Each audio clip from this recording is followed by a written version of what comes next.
Hey friends, welcome to 14th chapter of class 6 science which is light and formation of shadows।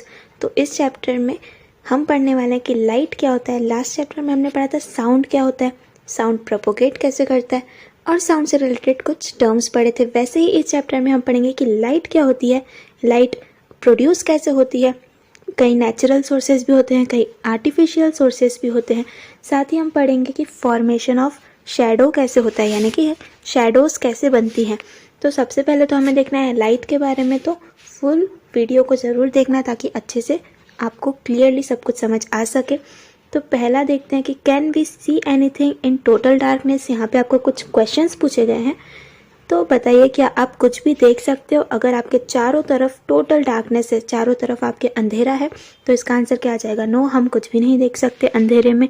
But हाँ, अगर light जला ली जाए तो हम सब कुछ आसानी से देख सकते हैं। तो लाइट में ऐसा क्या है जो हमें सब कुछ नज़र आता है, वो हम सीखेंगे इस चैप्टर में आगे। फिर सेकेंड क्वेश्चन देखते हैं, what helps us to see the objects around अस।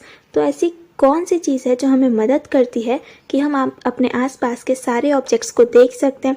आप अभी अपने सामने मोबाइल को देख पा रहे हो, इस वीडियो को देख पा रहे हो, तो क्यों देख पा रहे हो, क्योंकि लाइट है ना। अगर लाइट ना होती तो आपको कुछ भी दिखाई ना देता। तो आप इस वीडियो को कैसे देख पा रहे हो, आपके अराउंड में जो लाइट है वो आपके फ़ोन पर पड़ रही है, ठीक है। फिर आपके फ़ोन से रिफ्लेक्ट होकर वो आपकी आइज़ तक आ रही है, इसीलिए आपकी आइज़ में आपके फ़ोन का एक शैडो बन रहा है और उसी की वजह से आप इस फ़ोन को देख पा रहे हो। ये भी प्रोसेस हम डिटेल में समझेंगे आगे। What does the light in each one of the pictures originate from। यहाँ पे कुछ पिक्चर्स दी हुई है और आपको पूछा है कि इनमें लाइट जो है वो कहाँ से ओरिजिनेट हो रही है। ओरिजिनेट यानी कहाँ से लाइट प्रोड्यूस हो रही है, तो that is source of light. तो आपको बताना है कि इन चारों पिक्चर्स में सोर्स ऑफ लाइट क्या है। जैसे हमने सोर्स ऑफ साउंड पढ़ा था, जहाँ से भी साउंड प्रोड्यूस होता है उसे कहते हैं सोर्स ऑफ साउंड। वैसे ही जहाँ से भी लाइट प्रोड्यूस होती है उसे कहते हैं सोर्स ऑफ लाइट। तो फर्स्ट इमेज में सन दिखाया गया है, सन से लाइट प्रोड्यूस हो रही है, इसीलिए सोर्स ऑफ लाइट भी क्या हो जाएगा, सन, ठीक है। दूसरे इमेज में बताइए सोर्स ऑफ लाइट क्या हो जाएगा। यहाँ पे बल्ब से लाइट आ रही है, इसीलिए दूसरी इमेज में सोर्स ऑफ लाइट हो जाएगा बल्ब। अब यहाँ पे देखिए, ये एक छोटा सा कीड़ा होता है जिसे हम जुगनू कहते हैं, या फिर इंग्लिश में हम इसे फायरफ्लाइज कहते हैं। तो ये कीड़ा जो है ये लाइट प्रोड्यूस करता है, इसीलिए यहाँ पे सोर्स ऑफ लाइट क्या है, फायरफ्लाइज, ठीक है।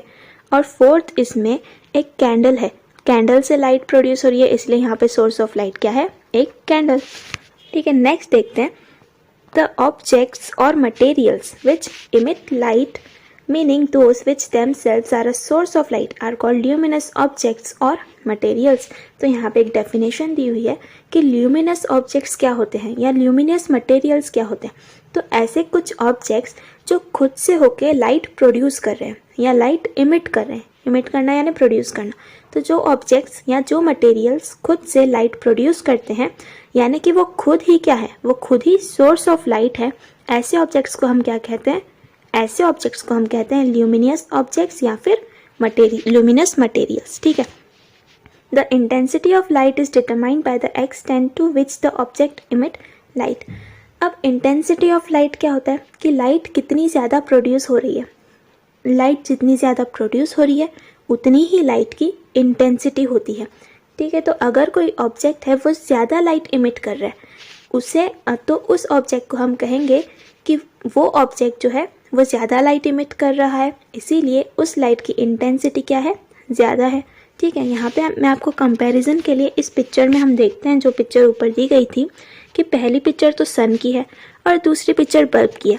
अगर मैं आपको पूछूं कि इन दोनों पिक्चर्स में से किस लाइट की, कौन सी वाली लाइट की इंटेंसिटी ज़्यादा है, तो आप क्या कहोगे कि जो भी पिक्चर में सोर्स ऑफ लाइट जो है वो ज़्यादा लाइट प्रोड्यूस कर रहा है उस लाइट की इंटेंसिटी क्या हो जाएगी, ज़्यादा हो जाएगी। तो फर्स्ट पिक्चर में आप देख रहे हो सन है, सन तो बहुत ज़्यादा लाइट प्रोड्यूस करता है। दूसरी पिक्चर में बल्ब है, बल्ब भी लाइट प्रोड्यूस करता है बट सन के जितना नहीं, है ना। बल्ब अगर चालू करेंगे तो एक ही कमरे तक लाइट आ पाएगी, लेकिन सन जो है वो तो पूरी वर्ल्ड में लाइट पहुंच जाता है। तो यहाँ पे लाइट की इंटेंसिटी कहाँ पे ज़्यादा है, तो पहली पिक्चर में, तो यहाँ पे लाइट की इंटेंसिटी क्या है, ज़्यादा है, ठीक है। फिर for example the light emitted by an electric torch is more intense than that obtained from a candle. तो यहाँ पे भी आपको एग्जाम्पल दिया गया है एक इलेक्ट्रिक टॉर्च का और एक कैंडल का। अगर आप कैंडल को इलेक्ट्रिक टॉर्च के साथ कंपेयर करोगे तो आप क्या देखोगे कि किस में लाइट ज़्यादा आती है, टॉर्च में लाइट ज़्यादा होती है या कैंडल में। तो ऑफकोर्स जो टॉर्च है उससे ज़्यादा लाइट बाहर निकलती है, ज़्यादा लाइट इमिट होती है।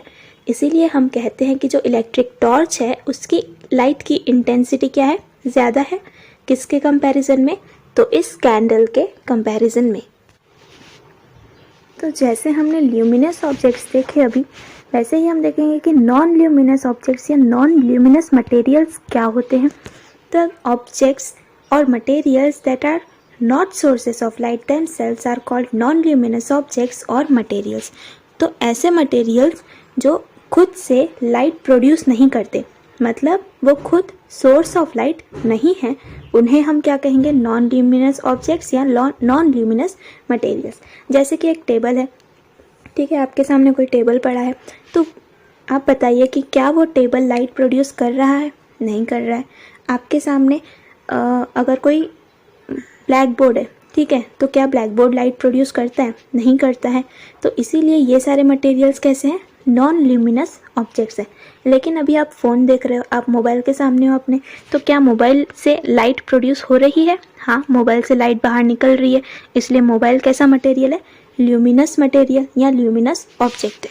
ठीक है, तो जो मटेरियल से लाइट बाहर निकलती है उसे हम क्या कहते हैं, ल्यूमिनस ऑब्जेक्ट्स या ल्यूमिनस मटेरियल। जिस मटेरियल से लाइट बाहर नहीं निकलती उसे हम क्या कहते हैं, नॉन ल्यूमिनस ऑब्जेक्ट या नॉन ल्यूमिनस मटेरियल।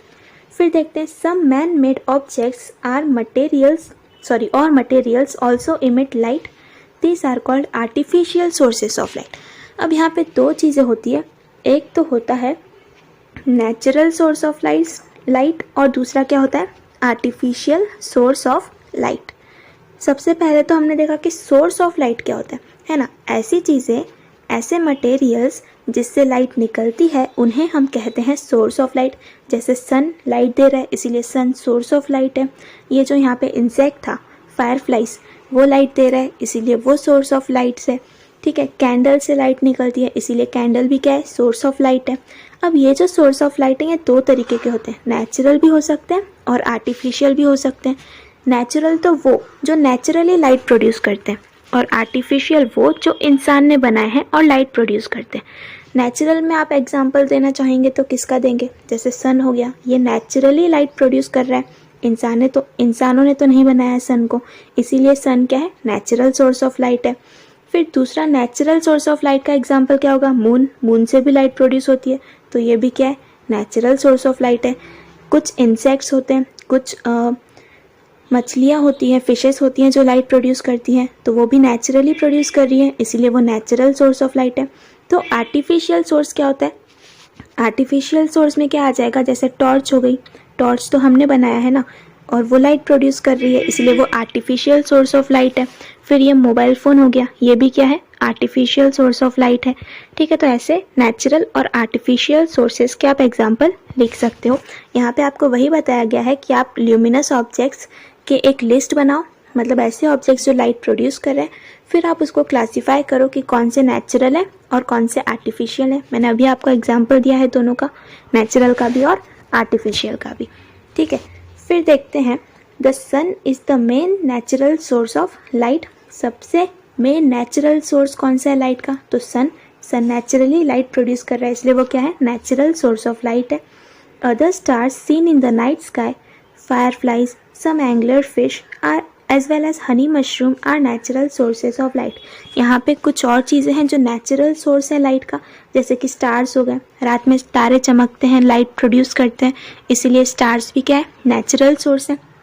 फिर फायरफ्लाइज यानी जुगनू जिसे हम कहते हैं, वो भी लाइट प्रोड्यूस करते हैं इसीलिए वो भी क्या है, नेचुरल सोर्स ऑफ लाइट है। फिर कुछ एंगलर फिश, ये फिश की एक स्पीसीज़ है, फिश का एक टाइप है जिसके रॉड पर लाइट का कुछ ऑर्गन होता है उसका, जिससे वो लाइट प्रोड्यूस करती है। तो ऐसा माना जाता है कि जो एंगलर फिश है वो रात में देख नहीं पाती और इसी लाइट की वजह से वो क्या करती है, इसी लाइट की मदद से वो अपने शिकार को या प्रे को पकड़ती है। ठीक है, फिर हनी मशरूम जो है मशरूम की एक स्पीसीज है, ये क्या करते हैं, ये भी रात में लाइट प्रोड्यूस कर सकते हैं। तो ये सारे क्या है, नेचुरली ये लाइट प्रोड्यूस कर रहे हैं, इसलिए ये नेचुरल सोर्सेज ऑफ लाइट है। फिर देखते हैं प्रोपोगेशन ऑफ लाइट। तो प्रोपेगेशन ऑफ लाइट यानी प्रोपेगेशन का मतलब मैंने आपको बताया था कि ट्रैवल करना, ठीक है। साउंड ट्रैवल करता है तो उसे हम कहते हैं प्रोपेगेशन ऑफ साउंड। जब लाइट ट्रैवल कर रही है तो उसे हम क्या कहते हैं, propagation of light. You may have seen in the afternoon rays of light entering through a slit in a door or a small hole in the roof. आपने अपने घरों में देखा होगा ऐसे जो खिड़कियाँ, छोटी छोटी खिड़कियाँ होती हैं, उससे इस तरह से लाइट आती है, ठीक है। As these rays of light from the slit or hole move towards the floor, the dust particles in their way are seen clearly. तो जैसे ही ये लाइट जो है वो घर के अंदर आती है तो उस लाइट में हमें क्या दिखते हैं, छोटे छोटे डस्ट के पार्टिकल्स दिखते हैं। इन पार्टिकल्स की वजह से ही हम क्या करते हैं, हम लाइट के पाथ को आइडेंटिफाई करते हैं, ठीक है। अगर आप इस लाइट को कभी गौर से देखोगे तो इसमें आपको बहुत सारे क्या दिखेंगे, डस्ट पार्टिकल्स दिखेंगे। और ये जो डस्ट पार्टिकल्स है ना, आप एक डस्ट पार्टिकल्स को बड़े गौर से देखना, तो वो जो डस्ट पार्टिकल है ना हमेशा सीधे ही आके लैंड पे गिरेगा, वो कभी भी इस तरह से आपको ट्रैवल करते हुए नहीं दिखेगा। तो इन डस्ट पार्टिकल्स की मदद से हमने क्या पता लगाया, हमने ये पता लगाया है कि जो लाइट है वो हमेशा स्ट्रेट लाइन में ही ट्रैवल करती है, तभी तो ये डस्ट पार्टिकल भी स्ट्रेट लाइन में आके ही लैंड पे गिरता है, ठीक है। तो ये आपको याद रखना है कि प्रोपोगेशन ऑफ लाइट यानी कि लाइट जब प्रोपेगेट कर रही है तो लाइट हमेशा कैसे प्रोपेगेट करती है, स्ट्रेट लाइंस में। Light always travels in a straight line. ये फिल इन द ब्लैंक्स में भी आपको पूछा जा सकता है। फिर देखते हैं, आपको एक एक्टिविटी दी गई है यहाँ पे। आपको यहाँ पे क्या करना है, यहाँ पे आपको 3 कार्डबोर्ड लेने हैं, ठीक है, और उनके बीच में आपको लाइन से होल कर देना है। इन तीनों होल्स के सामने आपको क्या करना है, एक कैंडल रखना है, बिल्कुल इसी तरह से, ठीक है। फिर आपको वो जो कार्डबोर्ड है उनके होल्स में से देखना है, तो आपको ये कैंडल की फ्लेम दिखेगी क्या। तो इस वाली पिक्चर को देख के बताइए क्या आपको कैंडल की फ्लेम दिखेगी, तो हाँ ऑफ कोर्स दिखेगी। अब नेक्स्ट आपको क्या करना है, जो बीच वाला कार्डबोर्ड है ना उसको थोड़ा सा आपको साइड कर देना है, इस तरह से साइड में कर देना है, हिलाना है अपनी प्लेस से। फिर आप देखिए क्या आपको अब कैंडल दिखेगी, तो नहीं दिखेगी। क्यों नहीं दिखेगी, तो इसके पीछे भी एक रीज़न है। अभी अभी हमने पढ़ा कि लाइट हमेशा कैसे ट्रैवल करती है, स्ट्रेट लाइन में। दिस इज़ वेरी इंपॉर्टेंट कि लाइट हमेशा स्ट्रेट लाइन में ट्रैवल करती है, ठीक है। तो यहाँ पे आपको कैंडल दिख रही थी, क्यों दिख रही थी, क्योंकि कैंडल से जो लाइट निकली वो इस होल से पास हुई, उसके बाद सेकेंड होल से पास हुई, उसके बाद थर्ड होल से पास हुई, फिर आपकी आइस तक पहुंची, इसीलिए आपको वो कैंडल की फ्लेम दिखी। लेकिन इस केस में हमने क्या किया, कार्डबोर्ड को थोड़ा सा हिला दिया, उसकी वजह से क्या हुआ, ये जो कैंडल की फ्लेम है वो फर्स्ट होल से तो पास कर गई, लेकिन जैसे ही वो सेकेंड कार्डबोर्ड तक आई तो सामने तो होल था ही नहीं, क्योंकि हमने उसको साइड में कर दिया था, तो वो कार्डबोर्ड से टकराई और वापस चली गई, ठीक है। मतलब वो आपकी आइस तक पहुंच ही नहीं पाई, इसीलिए वो जो कैंडल की लाइट है वो आपको दिखी ही नहीं।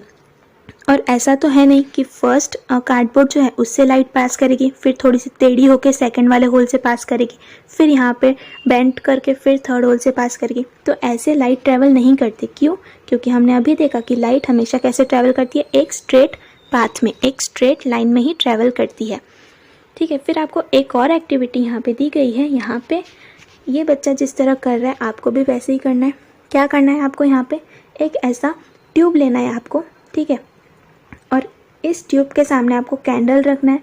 तो ट्यूब से फिर आपको क्या करना है, आपको इस कैंडल को देखना है। तो क्या आपको कैंडल दिखेगी, इस वाले केस में तो आपको कैंडल बराबर से दिख जाएगी, लेकिन जो सेकंड वाला केस है उसमें हमने क्या किया, हमने ट्यूब को थोड़ा सा बेंड कर दिया, ठीक है। ये पेपर का ट्यूब है तो हम इसको बेंड कर सकते हैं, तो इसको हमने बेंड कर दिया। फिर हमने ट्यूब से देखा तो हमें पूरा ब्लैक ब्लैक दिखाई दिया, हमें ये जो कैंडल है वो बिल्कुल भी दिखाई नहीं दी। तो ऐसा क्यों हुआ, अगेन वही रीज़न कि लाइट हमेशा कैसे ट्रैवल करती है, स्ट्रेट लाइन में। तो यहाँ पे कैंडल से जो लाइट निकली वो आपकी आइस तक स्ट्रेट पहुँच गई, इसीलिए आपको कैंडल दिखा। लेकिन इस केस में कैंडल से जो लाइट निकली वो इस ट्यूब से जाके ऐसे पास हो गई, ठीक है, आपकी आइस तक तो पहुंची नहीं। क्यों, क्योंकि ट्यूब को हमने बेंड कर दिया था, मोड़ दिया था। इसीलिए आपको इस केस में लाइट जो है वो दिखाई नहीं दी। फिर नेक्स्ट देखते हैं, यहाँ पे एक इम्पॉर्टेंट लाइन है कि light travels in a straight line, this is called linear propagation of light. तो लाइट हमेशा ट्रैवल करती है कैसे? स्ट्रेट लाइन में, और इसी को हम क्या कहते हैं? Linear propagation of light. ये आपको पूछा जा सकता है कि what is linear propagation of light, तो आप क्या लिखोगे? Light always travels in a straight line, इसी को हम कहते हैं लीनियर। लीनियर का मतलब ही होता है स्ट्रेट, एक लाइन में प्रोपगेशन ऑफ लाइट। नेक्स्ट देखते हैं रिफ्लेक्शन ऑफ लाइट। तो रिफ्लेक्शन ऑफ लाइट एक ऐसा फिनोमेना है जिससे हम किसी भी ऑब्जेक्ट को देख सकते हैं। अभी हम देखेंगे कि रिफ्लेक्शन ऑफ लाइट बेसिकली होता क्या है। मान लीजिए कोई ऑब्जेक्ट है, उस पर लाइट पड़ रही है, यहाँ पे एक सन है और इस सन से क्या हो रहा है? इस ऑब्जेक्ट पे लाइट पड़ रही है। तो ये ऑब्जेक्ट क्या करता है? इस लाइट को रिफ्लेक्ट कर देता है। क्या करता है ये? इस लाइट को रिफ्लेक्ट कर देता है, यानी वापस उस लाइट को दूर भेज देता है, ठीक है। लेकिन जहाँ से वो आई है उस डायरेक्शन में ही वापस नहीं भेजता, बल्कि उसके अपोजिट डायरेक्शन में, ठीक है। अगर ये लाइट इस ऑब्जेक्ट पे परपेंडिकुलर आ रही होती है, यानी सीधी आ रही होती, 90 डिग्री पे आ रही होती, तो ये ऑब्जेक्ट क्या करता है? ये उसी डायरेक्शन में उसे वापस भेज देता जहाँ से ये आई है। अदरवाइज अगर ये थोड़ा इंक्लाइन होके आ रही है लाइट, तो ये ऑब्जेक्ट क्या करेगा? अपोजिट डायरेक्शन में इस लाइट को भेज देगा। तो ये जो ऑब्जेक्ट कर रहा है इसी को कहते हैं रिफ्लेक्शन ऑफ लाइट, यानी लाइट को ये ऑब्जेक्ट क्या कर रहा है? रिफ्लेक्ट कर रहा है। अब देखते हैं कि रिफ्लेक्शन ऑफ लाइट का यूज कहाँ पे होता है। The rays of light falling on an object from a source of light are thrown back from the surface of that object. तो यहाँ पे क्या बताया जा रहा है कि जो रेज है लाइट की, जो किसी भी ऑब्जेक्ट पर पड़ रही है, मान लीजिए ये बल्ब है, यहाँ पे आपको फिगर में दिखाया गया है, इस बल्ब में से लाइट निकल रही है, ठीक है। तो ये बल्ब में से जब लाइट निकल रही है तो वो रेज ऑफ लाइट है। लाइट क्या कर रही है? रेज में निकल रही है। तो ये जो रेज ऑफ लाइट है जो किसी भी ऑब्जेक्ट पे फॉल कर रही है, यहाँ पे ये बॉक्स ऑब्जेक्ट है, तो ये ऑब्जेक्ट क्या करता है? Are thrown away back from the surface of that object. ये ऑब्जेक्ट क्या करेगा? अपने सरफेस पर से लाइट को वापस से थ्रो कर देगा दूसरी तरफ, अपोजिट डायरेक्शन में। और इसी फिनोमेना को क्या कहते हैं हम? इसी को कहते हैं हम रिफ्लेक्शन ऑफ लाइट। तो what is reflection of light, ऐसा क्वेश्चन बन सकता है जिसमें आपको ये पूरी डेफिनेशन लिखनी पड़ेगी, ठीक है। We see that object when the reflected rays reach our eyes. और हमें ये ऑब्जेक्ट कब दिखता है? जब ये जो रिफ्लेक्टेड रेज है ये हमारी आंखों तक पहुंचती है। बेसिकली यहाँ पे हो क्या रहा है, अगर हमारे सामने कोई ऑब्जेक्ट है तो इस ऑब्जेक्ट को हम क्यों देख पाते हैं? आपके सामने फ़ोन है, आप फ़ोन को क्यों देख पा रहे हो?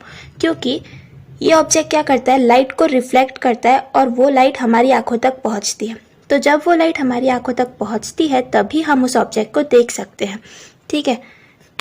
अब ये ऑब्जेक्ट जो लाइट रिफ्लेक्ट कर रहा है, ये हो सकता है कि ये उसकी खुद की लाइट हो, लेकिन ऐसा भी हो सकता है कि ये जो लाइट वो रिफ्लेक्ट कर रहा है ये उसने किसी और से ली हो, है ना। आपको समझ रहा है?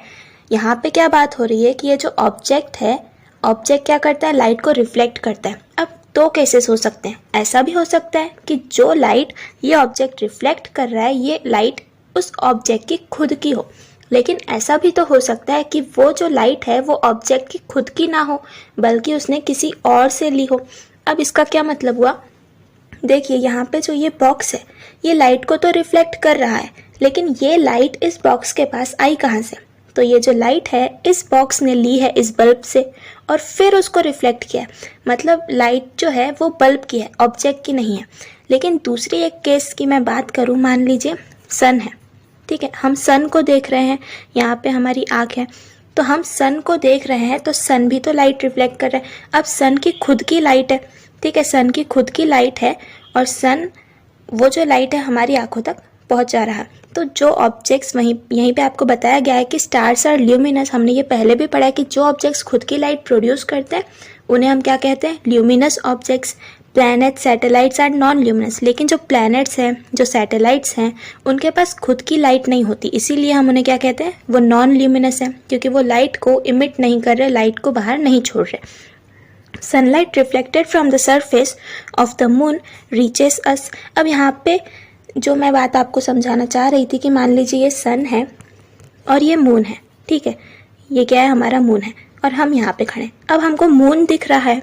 अब हमको मून क्यों दिखता है? मून के पास तो खुद की लाइट है नहीं, लेकिन मून क्या करता है, लाइट को रिफ्लेक्ट करता है। अब मून के पास खुद की लाइट है ही नहीं, तो वो रिफ्लेक्ट कैसे करता है, तो ये जो मून है ये सन की लाइट को रिफ्लेक्ट करता है। सन से लाइट मून तक जाती है और मून क्या करता है, उसी लाइट को रिफ्लेक्ट कर देता है और वो लाइट हमारी आंखों तक पहुंचती है, इसीलिए हमें मून दिखाई देता है। तो एक्चुअल में हम जिसे मून लाइट कहते हैं, है ना, मून जो हमें रात में दिखता है और हम जिसे चंद्रमा का प्रकाश कहते हैं या मून लाइट कहते हैं, वो मून की खुद की लाइट नहीं होती, बल्कि वो सन की लाइट होती है जो मून ने क्या की है, रिफ्लेक्ट की है। ठीक है, फिर नेक्स्ट देखते हैं, कैन यू टेल, यहाँ पे कुछ क्वेश्चंस पूछे गए हैं। In which objects do we see a reflection, ऐसे कौन से ऑब्जेक्ट्स हैं जिनमें हम रिफ्लेक्शन देख सकते हैं। तो हम रिफ्लेक्शन यानी हमारी जो इमेज है, तो हमारी जो इमेज है वो हम किस में देख सकते हैं, मिरर में। तो mirrors are the objects in which we see are reflection, तो इसका आंसर आ जाएगा mirror. What is the difference between an object and its reflection? What causes the difference? अब आपको यहाँ पे बताना है कि जो ऑब्जेक्ट है और जो उसकी रिफ्लेक्शन है, जो उसकी इमेज है, उसमें डिफरेंस क्या है ना। यहाँ पे मान लीजिए मिरर है, हम इसके सामने जाके खड़े हो गए, तो आप में और वो जो मिरर बनी है, वो जो इमेज बनी है, रिफ्लेक्शन बना है आपका मिरर में, उसमें डिफरेंस क्या है। तो आप देखोगे जो रिफ्लेक्शन होता है वो लेटरली इन्वर्टेड होता है। इसका मतलब क्या हुआ कि अगर आप मिरर के सामने खड़े होकर अपना राइट हैंड ऊपर उठाओगे, तो आप देखोगे कि मिरर में आपका जो रिफ्लेक्शन बना उसका भी ऊपर हाथ उठेगा, लेकिन वो अपना लेफ्ट हाथ ऊपर उठाता है। तो इसको बोलते हैं लेटरली इन्वर्टेड। ठीक है, तो यही डिफरेंस होता है आप ऑब्जेक्ट में और रिफ्लेक्शन में। नेक्स्ट देखते हैं, let us see how light is reflected from the 3 surfaces shown along side. अब हमें देखना है कि लाइट कैसे रिफ्लेक्ट होती है तीनों सरफेसेस में से। ये जो आपको यहाँ पे फोटोज दिए गए हैं, इसमें से लाइट कैसे रिफ्लेक्ट होती है वो देखेंगे हम।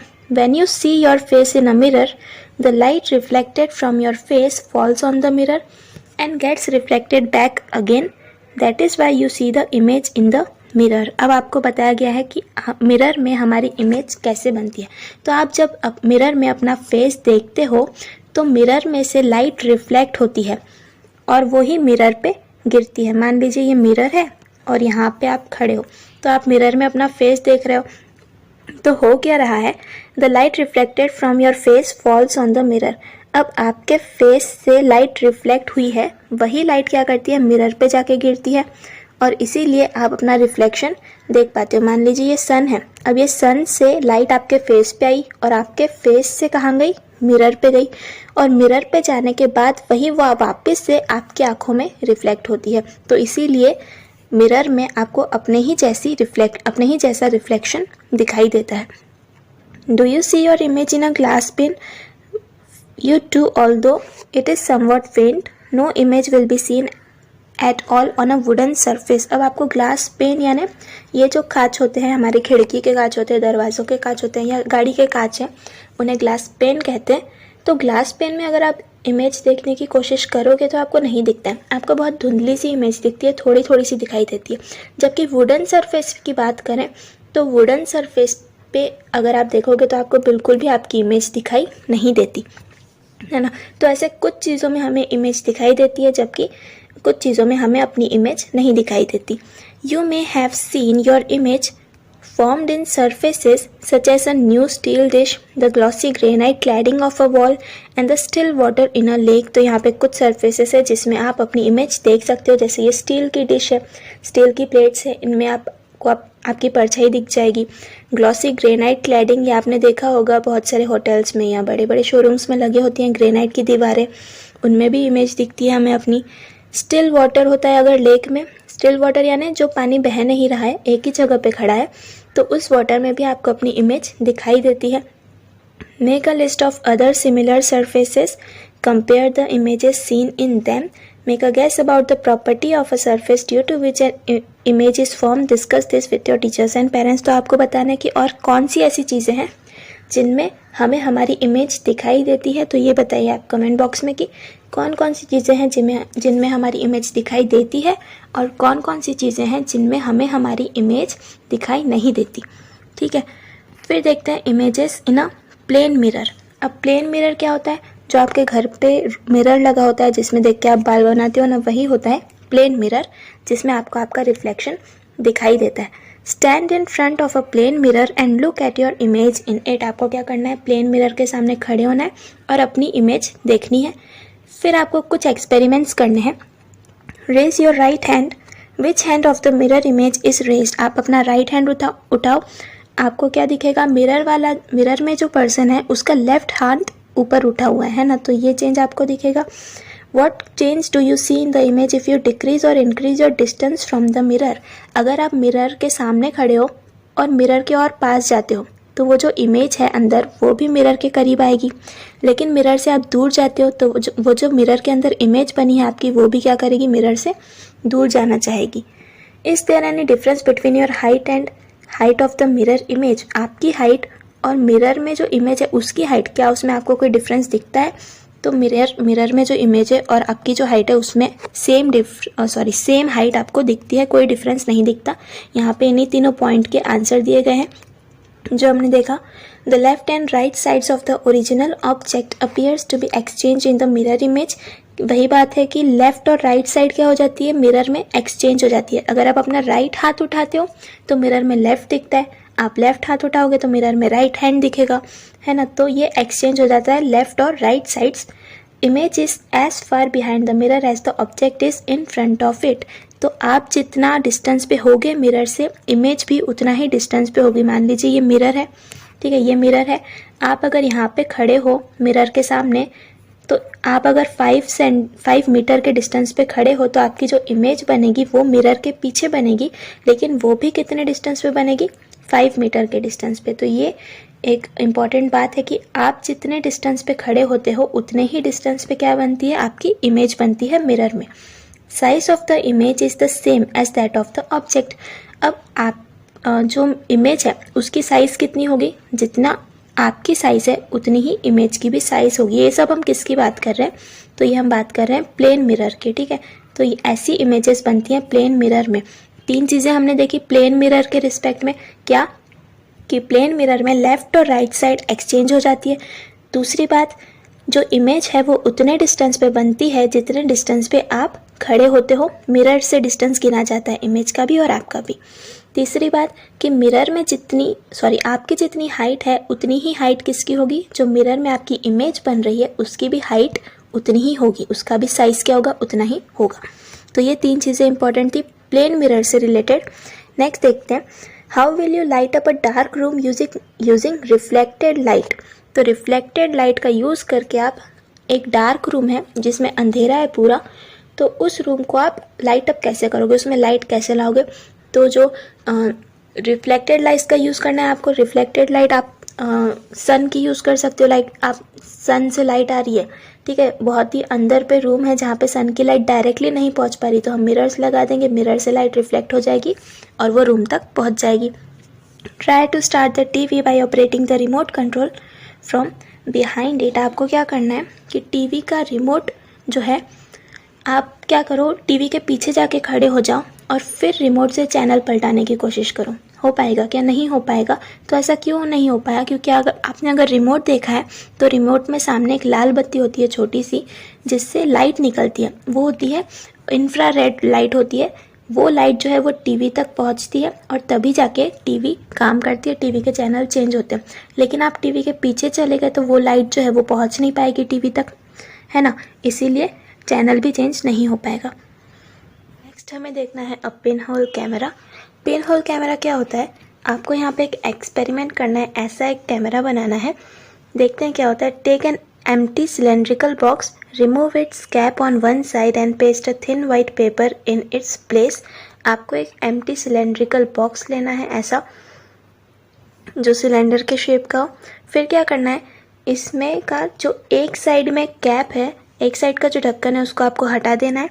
Make a small hole at the centre of the other cap, light a candle and hold the box in such a way that the flame of the candle is in front of hole. Now you will see an upside down or inverted image of the flame of the thin paper at the other end. Basically आपको यहाँ पे करना क्या है, आपको सबसे पहले तो एक सिलेंड्रिकल बॉक्स लेना है, ठीक है। फिर क्या करना है, एक साइड का जो कैप है उसको हटा देना है। ये कैप को हटा के आपको इसकी जगह पे एक वाइट कलर का पेपर लगा देना है, ठीक है। यहाँ पे आपने वाइट कलर का पेपर लगा दिया। फिर आपको क्या करना है, जो दूसरा वाला साइड है दूसरे वाले साइड में जो कैप है, जो ढक्कन है, उसमें आपको एक होल बना देना है छोटा सा।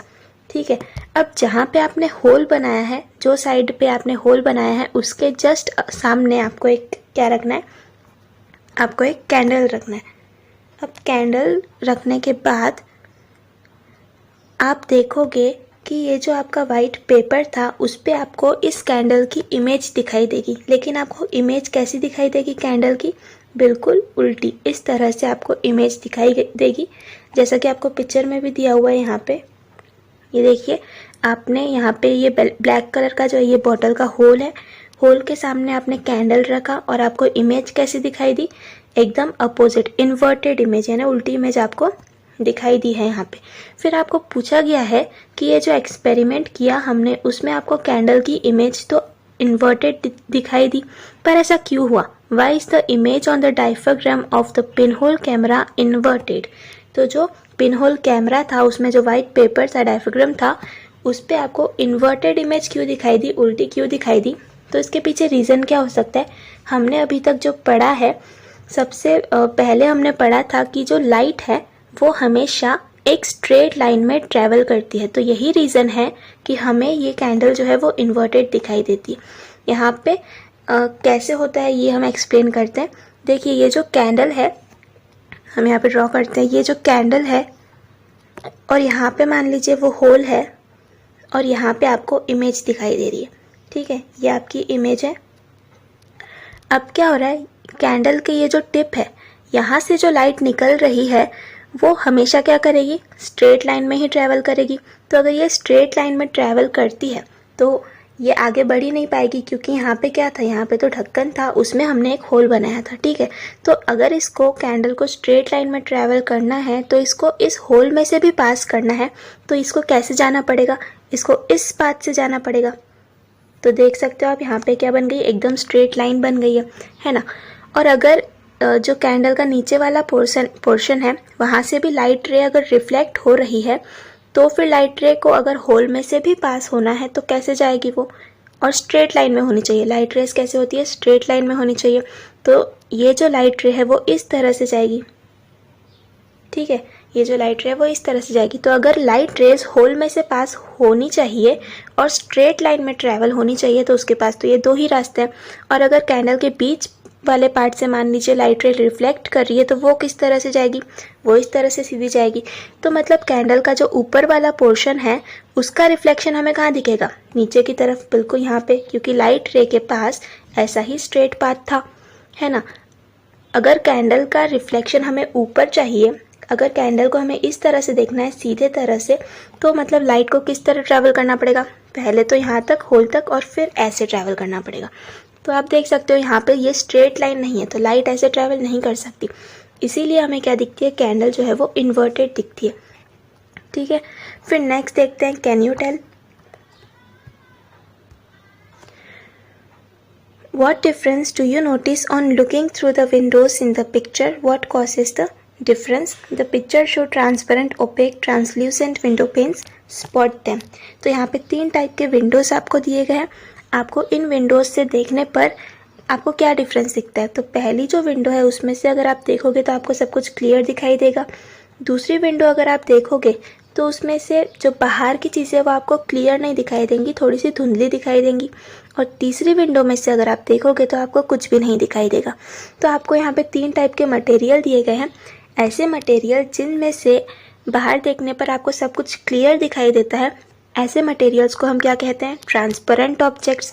ठीक है, फिर दूसरी टाइप की जो विंडो है जिसमें से आपको बाहर देखने पर आपको धुंधली चीज़ें दिखाई दी, पूरा अच्छे से दिखाई नहीं दिया, ऐसी चीज़ों को हम कहते हैं ट्रांसल्यूसेंट ऑब्जेक्ट्स। ठीक है, और जो तीसरा टाइप का विंडो है जिसमें से आपको बिल्कुल भी दिखाई नहीं दिया, ऐसे ऑब्जेक्ट्स को हम कहते हैं ओपेक ऑब्जेक्ट्स। तो सीधा सीधा कहने का मतलब क्या है कि ऐसा ऑब्जेक्ट जिसमें से लाइट पास हो सकती है उसे हम कहेंगे ट्रांसपेरेंट ऑब्जेक्ट। जिसमें से लाइट पास नहीं हो सकती उसे हम क्या कहेंगे? Opaque objects. और जिसमें से लाइट पास होती है लेकिन पूरी नहीं होती, थोड़ी थोड़ी लाइट पास हो सकती है, उसे हम कहेंगे ट्रांसल्यूसेंट ऑब्जेक्ट। ठीक है, depending on the nature of the window pane we may or may not see the objects on the other side through it. तो यहाँ पे विंडो का जो पेन है, जो खिड़की है, उस पर डिपेंड करता है कि हम आगे वाली साइड देख पाएंगे कि नहीं देख पाएंगे। Identify the transparent, opaque and translucent objects from among the following. तो यहाँ पे विंडोज़ में से तो हमने आइडेंटिफाई कर लिया कि कौन सी विंडो ट्रांसपेरेंट है, फर्स्ट वाली, कौन सी विंडो ओपेक है, तो ये थर्ड वाली, और कौन सी विंडो ट्रांसल्यूसेंट है, तो सेकेंड वाली। अब आपको यहाँ पे कुछ एग्जांपल्स दिए हैं, इनमें से आपको आइडेंटिफाई करने हैं कि कौन से ऑब्जेक्ट ट्रांसपेरेंट है, ओपेक है और ट्रांसल्यूसेंट है। पहला है पीस ऑफ अ ग्लास। ठीक है, तो ये जो ग्लास का पीस है, इसमें से लाइट पास करती है क्या?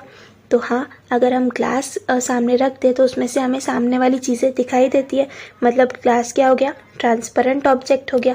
फिर वैक्स पेपर, अगर वैक्स पेपर को रख दे तो आपको चीज़ें दिखाई देगी क्या? तो ये आप सोचिए। और tinted glass, oil paper, white plastic, a T kettle, notebook, cloth, water, wooden cupboard, sheet of notebook, ये सारे एग्जाम्पल्स आप सॉल्व करने की कोशिश कीजिए और इसका आंसर कमेंट सेक्शन में बताइए कि कौन से ऑब्जेक्ट्स ट्रांसपेरेंट है, ओपेक है और कौन से ऑब्जेक्ट ट्रांसल्यूसेंट है। बहुत ही इजी है ये। ठीक है, फिर नेक्स्ट यहाँ पे डेफिनेशंस हैं। जो हमने 3 टाइप के ऑब्जेक्ट्स पढ़े। The material through which light passes is said to be a transparent. ऐसे मटेरियल जिनमें से लाइट पास हो सकती है उन्हें हम कहते हैं transparent material. Material through which light does not pass is said to be opaque. ऐसे मटेरियल जिनमें से लाइट पास नहीं करती उन्हें हम क्या कहते हैं, ओपेक मटेरियल। फिर the material through which light passes partially is said to be translucent. ऐसे मटेरियल्स जिनमें से लाइट पास तो कर रही है लेकिन पार्शियली पास कर रही है, यानी पूरी तरह से पास नहीं कर पा रही, ऐसे मटेरियल्स को हम कहते हैं ट्रांसल्यूसेंट मटेरियल्स। फिर हमें देखना है फॉर्मेशन ऑफ शैडोज। तो हमारा चैप्टर ही था light and formation of shadows, जिसमें से हमने लाइट पढ़ लिया है। अब हम देखेंगे चैप्टर का second part, formation of shadow, कि शैडो कैसे फॉर्म होती है। Take an electric torch, flash its light on a wall. Now make your friend stand in between the torch and the wall. What happens? आपको क्या करना है, torch लेना है, फिर टॉर्च की जो लाइट है उसको आपको दीवार पे छोड़ना है ऐसे।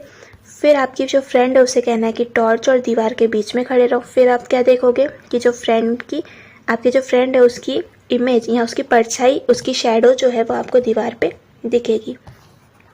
फिर if N opaque object comes in the way of a light source, light does not pass through it. As a result, the light does not reach a wall or any other surface on the other side of the object. That part remains dark. This dark part is called the shadow of the object. तो यहाँ पे shadow किसे कहते हैं वो बताया गया है।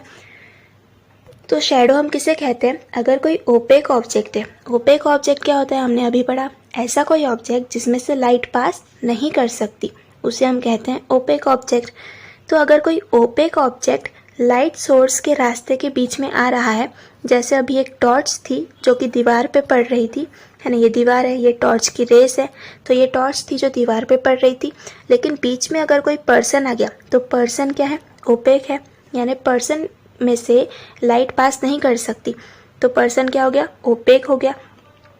तो अगर कोई ओपेक चीज़ बीच में आ रही है तब क्या होगा, लाइट जो है वो पास नहीं कर पाएगी, और दीवार पर जो पर्सन का एरिया है उसको छोड़ के बाकी सारी जगह आपको क्या दिखेगा, लाइट दिखेगा।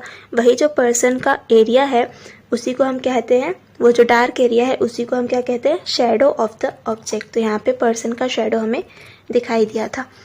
Compare the objects in your environment with the shadows they form. तो आपको ऑब्जेक्ट्स को कंपेयर करना है कि शैडोज कैसे कैसे वो फॉर्म कर रहे हैं। Ask your friend to stand at a certain distance from you in a big room and obtain the shadow of your friend on the wall with the help of a torch. आपको इस तरह से experiment करना है कि आपको torch शुरू करनी है और फिर दीवार पे शैडो देखने हैं अपने फ्रेंड की।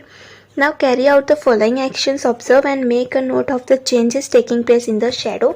अब आपको कुछ यहाँ पे एक्सपेरिमेंट करना है।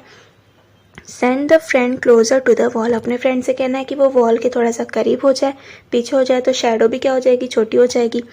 Ask the friend to come towards you. अगर आपका फ्रेंड आपकी तरफ बढ़ रहा है तो क्या होगा, शैडो जो है वो बड़ी हो जाएगी साइज में। Next you move further away from him and towards him again. अब क्या करना है, आप अपने फ्रेंड की तरफ चले जाओ तो भी शेडो बड़ी होगी, आप अगर उससे दूर चले गए तो शेडो क्या हो जाएगी, छोटी हो जाएगी। Hold the torch high and then low. Torch को क्या करना है, आपको हाई पकड़ना है, मतलब ऊपर से पकड़ना है, जैसे यहाँ पे दिखाया गया है, हाई पकड़ना है और फिर लो से पकड़ना है टॉर्च को, यानी नीचे से पकड़ना है। तो शेडो पे आप देख सकते हो, ऊपर से अगर आप टॉर्च पकड़ोगे तो शेडो जो है वो स्मॉल हो जाएगी, नीचे से टॉर्च पकड़ते हो तो शेडो एकदम लार्ज हो जाएगी, है ना। Go towards the left and then to right to the friend. तो आपको क्या करना है, अपने फ्रेंड के लेफ्ट में जाओगे, अगर आप इस साइड से टॉर्च मारोगे तो शेडो अगर यहाँ पे है तो इस साइड हो जाएगी, अगर आप इस साइड से टॉर्च मारोगे तो शेडो भी कहाँ दिखेगी, इसी साइड दिखेगी।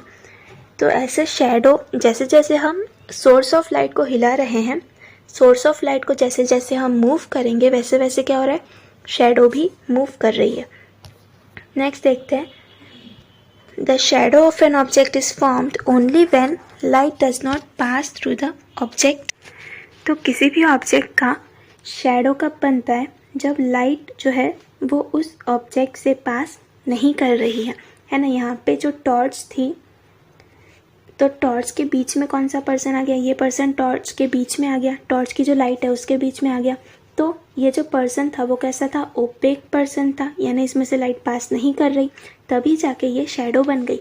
अगर पर्सन में से लाइट पास कर रही होती, इस पर्सन के जगह पे मान लीजिए हम कोई ग्लास रख देते, तो ग्लास क्या होता है, ट्रांसपेरेंट होता है, उसमें से लाइट पास कर जाती और लाइट पास करके फिर दीवार पे पड़ती, तो इस केस में हमें कोई शेडो दिखाई नहीं देता। तो शेडो फॉर्म होने के लिए क्या ज़रूरत है, किसी भी ऑब्जेक्ट का ओपेक होना ज़रूरी है, ठीक है। तो ओपेक ऑब्जेक्ट जो है उसी की शेडो हमें दिखाई देगी। Kind of shadow it forms depend upon the relative distances between the source of light object and the surface or the screen on which the shadow is formed. तो shadow किस तरह की बनेगी, शेडो छोटी बनेगी, बड़ी बनेगी, पतली बनेगी, मोटी बनेगी, तो ये सब किस पे डिपेंड करता है, ये डिपेंड करता है कि जो लाइट का सोर्स है, यानी ये जो टॉर्च है वो हमने किस तरह से पकड़ा हुआ है, साथ ही जो पर्सन है या जो ओपेक ऑब्जेक्ट है वो किस तरह से मूव कर रहा है, इन सब बातों पे डिपेंड करता है कि शेडो कैसी बनेगी। Shadow of an object form due to sunlight is long in the mornings and evening and short in the afternoon. अभी किसी ऑब्जेक्ट की अगर शेडो बन रही है, लेकिन सनलाइट की वजह से अगर वो शेडो बन रही है, तो मॉर्निंग में अगर आप देखोगे तो शेडो जो है वो लंबी होती है, एकदम लॉन्ग होती है। आप ही बाहर जाके धूप में खड़े हो जाओ सुबह सुबह तो आपको आपकी शेडो कैसी दिखेगी, लॉन्ग दिखेगी। और इवनिंग में अगर आप शेडो देखोगे तो वो शॉर्ट दिखेगी। ऐसा क्यों हुआ, क्योंकि ये सन की पोजीशन थी जो चेंज होती रहती है ना। सन सुबह ईस्ट में दिखता है, शाम में वेस्ट में दिखता है, तो इस वजह से शेडो भी क्या होती है, चेंज होती है। We can easily note these changes if we observe the trees along the roadside. This change in the shadow depends on the source of light, the object and also on the surface on which the shadow is formed. तो यही कुछ बातों पे depend करता है shadow का formation. सबसे पहले तो सोर्स ऑफ लाइट पे डिपेंड करता है, फिर ऑब्जेक्ट पे डिपेंड करता है, और जिस सरफेस पर शेडो बन रही है उसके डिस्टेंस पर भी डिपेंड करता है। टॉर्च वाले केस में देखें तो शेडो किस पर बन रही थी, दीवार पर, तो यहाँ पे दीवार जो है वो सरफेस है जिस पे शेडो बन रही है, ठीक है। फिर यहाँ पे दिया गया है अ सन डायल। सन डायल क्या था, बेसिकली सन डायल जो है एक इंस्ट्रूमेंट था। बात करें अगर एंशियंट टाइम्स की, पुराने टाइम की, तो तब क्लॉक्स नहीं हुआ करते थे, है ना, तो घड़ी नहीं हुआ करती थी, तो टाइम कैसे देखते थे लोग, टाइम देखने के लिए लोग यूज़ करते थे ये सन डायल का। अब सन डायल होता क्या था, एक लकड़ी होती थी, उसको ज़मीन पर रख देते थे और उसकी शेडो को देख के पता लगाया जाता था कि कितना टाइम हुआ है। शेडो अगर छोटी बन रही है मतलब शाम का टाइम हुआ होगा, शेडो बड़ी बन रही है मतलब क्या सुबह का टाइम हुआ होगा, है ना।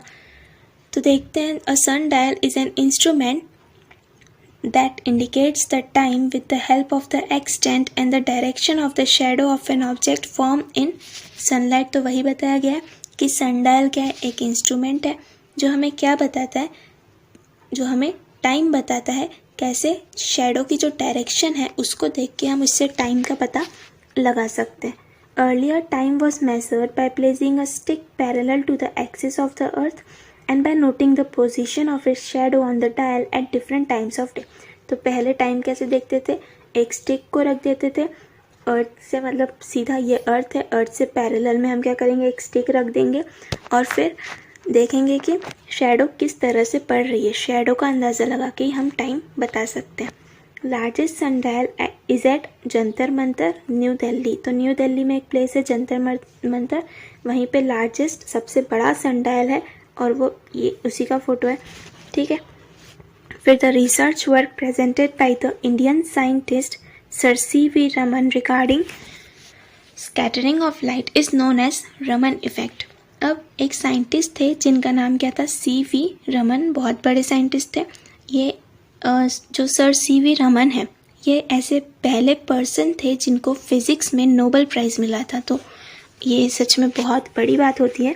तो इनको नोबेल प्राइज़ क्यों मिला था, क्योंकि इन्होंने एक इफ़ेक्ट खोजा था, उसका नाम क्या था, रमन इफ़ेक्ट। इन्होंने रमन इफ़ेक्ट की डिस्कवरी की थी। तो ये आपको याद रखना है कि रमन इफ़ेक्ट किसने डिस्कवर किया था, तो सर C.V. रमन ने।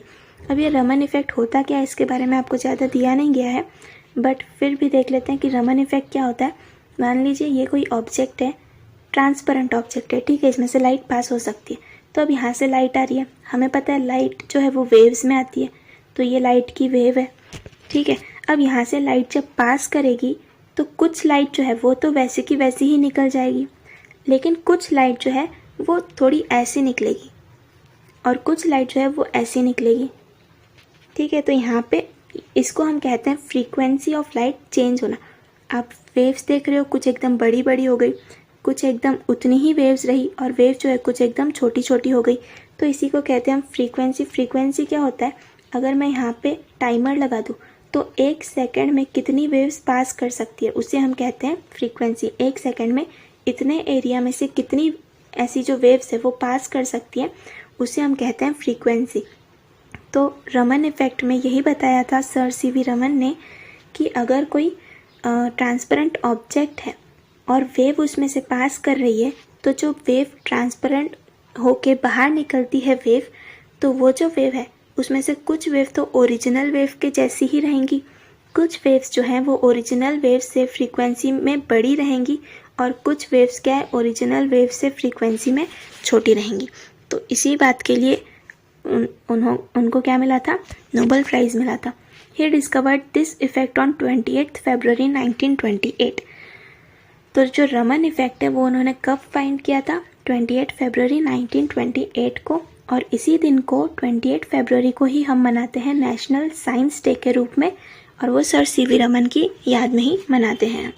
ठीक है, फिर next, use your hands and feet to make different shadow shapes of birds, animals etcetera. ये कई बार हम करते भी हैं, हम हमारे हाथ और पैरों का यूज़ करके ऐसे कुछ शैडोज़ बनाते हैं डिफरेंट दीवारों पे एनिमल्स के, और आपको देखना है कि शैडो जो है वो किस तरह से यहाँ पे चेंज हो रहा है। नेक्स्ट देखते हैं, लेट्स ट्राई दिस अपैरेटस। आपको यहाँ पे कुछ लेने हैं, a glass, water, large white sheet of paper.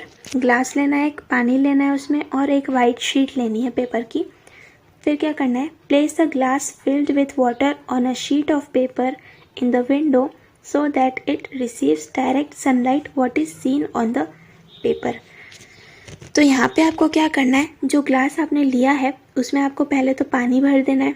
फिर पानी भरने के बाद क्या करना है, एक जो आपने शीट ऑफ पेपर लिया था उसके ऊपर आपको ग्लास रखना है और उसको विंडो के पास में ले जाके रख देना है, ऐसी विंडो जहाँ से सनलाइट आ रही है। फिर आप देखोगे कि पेपर पर आपको कुछ ऐसी तरह की लाइट दिखेगी, है ना।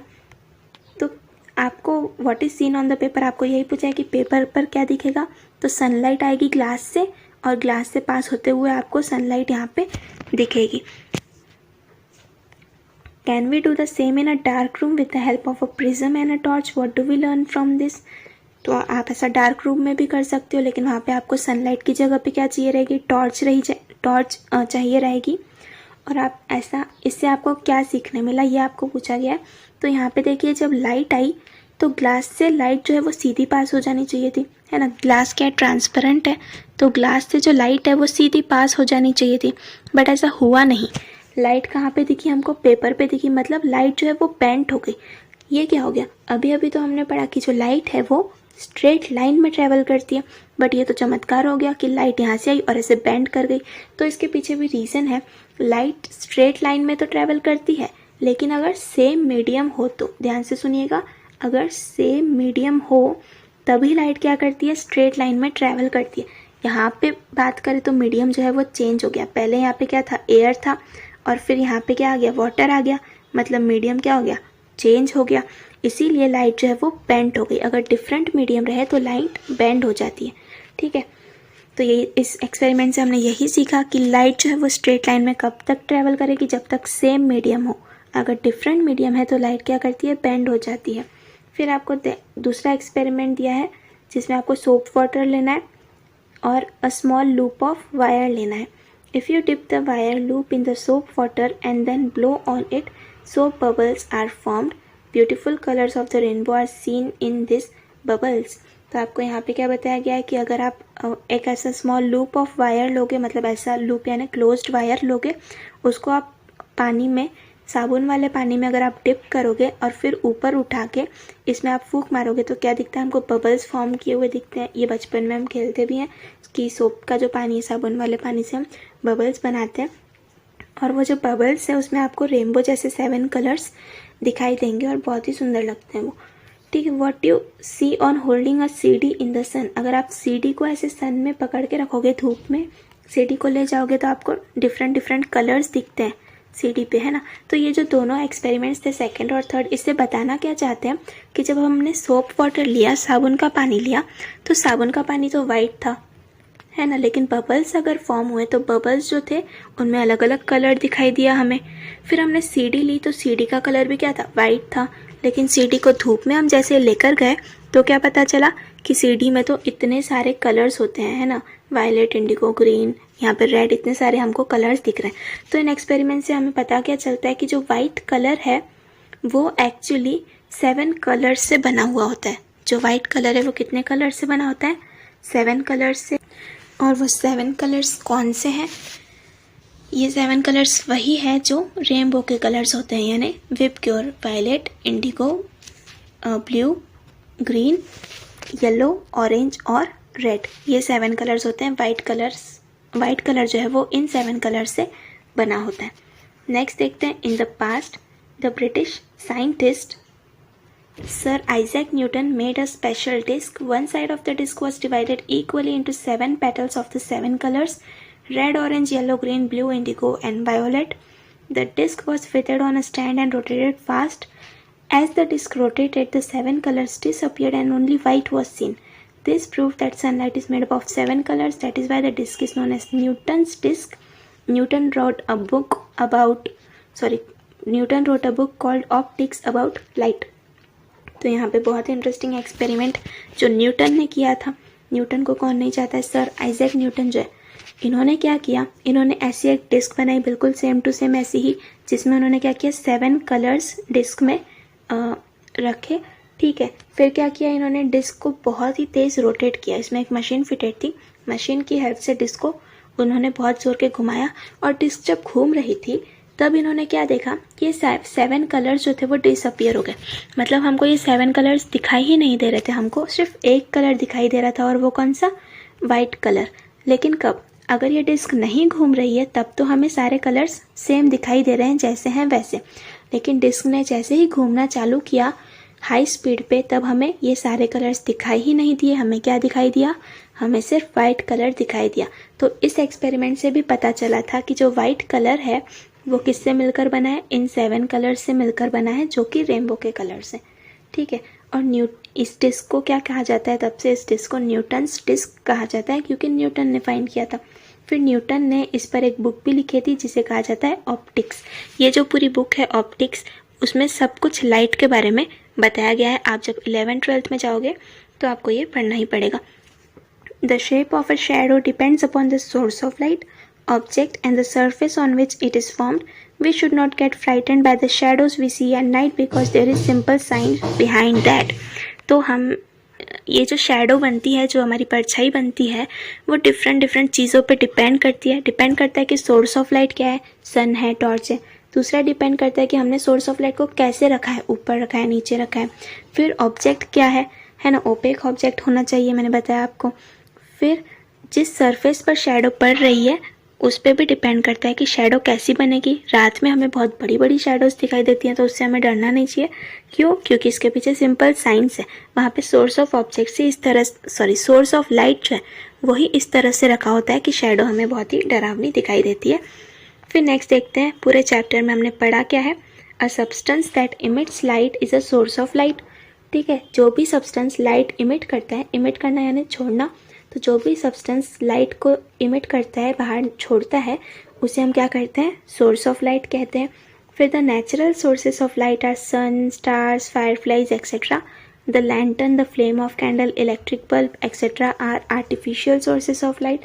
ये भी हमने पढ़ा। नेचुरल सोर्सेस ऑफ लाइट क्या होता है? सन हो गया, जो खुद की लाइट छोड़ते हैं उन्हें हम नेचुरल सोर्स कहते हैं। स्टार्स हो गया, फिर फायरफ्लाइज यानी जुगनू, मैंने आपको बताया था।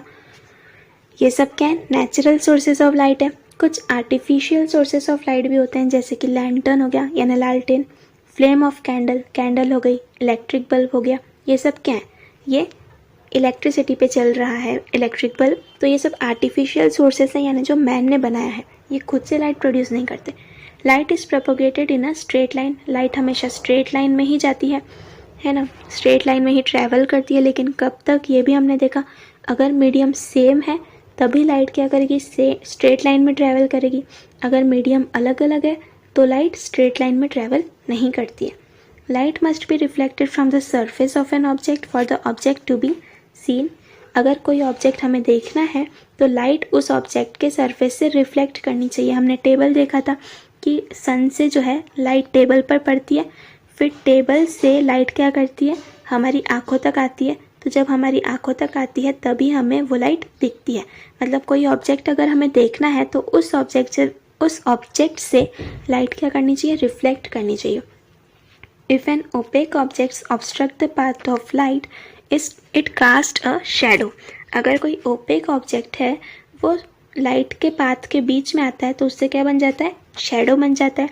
जैसे लाइट का पाथ कौन सा था? वो टॉर्च वाला पाथ था लाइट का, है ना। उसके बीच में एक इंसान आ गया, ह्यूमन आ गया, तो वो ओपेक ऑब्जेक्ट है।